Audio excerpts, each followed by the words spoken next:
మనం ఎన్నోసార్లు చూస్తాం. కొంతమంది ఎక్కువసేపు ఎండలో నుంచున్నప్పుడు, లేకపోతే చిన్న పిల్లల్ని చూస్తాం ప్రేయర్ లైన్లో నుంచున్నప్పుడు కొంతసేపుకి కళ్ళు తిరిగి పడిపోతారు. అంటే ఆ టైంలో కొంచెం వాళ్ళకి ఏంటి అంటే కొంచెం బీపీ తక్కువ అవడం వల్ల ఇప్పుడు మనం నుంచున్నప్పుడు మన మెదడుకి బ్లడ్ సర్క్యులేషన్ వెళ్ళాలి అంటే హార్ట్ కింద నుంచి పైకి మనకి బ్లడ్ సర్క్యులేషన్ ఇవ్వాలి.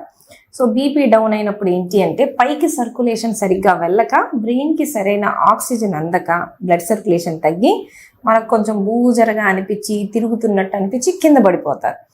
సో ఇది సింకపీ అంటాం అన్నమాట మెడికల్ లాంగ్వేజ్లో.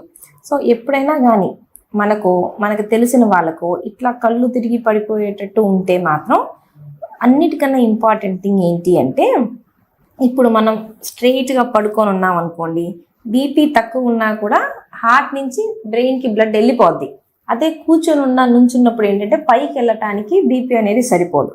కాబట్టి కళ్ళు తిరుగుతున్నట్టు అనిపిస్తే మాత్రం మనం వెంటనే చేయాల్సింది ఏంటి అంటే అట్లా పడుకోవాలి. కూర్చుంటే కూడా సరిపోదు, కూర్చున్నా కూడా సర్క్యులేషన్ సరిగ్గా అందదు. కాబట్టి వెంటనే మనం ఎక్కడ ఉన్నామో మొహమాట పడకుండా సిగ్గుపడకుండా ఎక్కడున్నా కానీ ఫస్ట్ స్ట్రెయిట్గా పడుకోవాలి.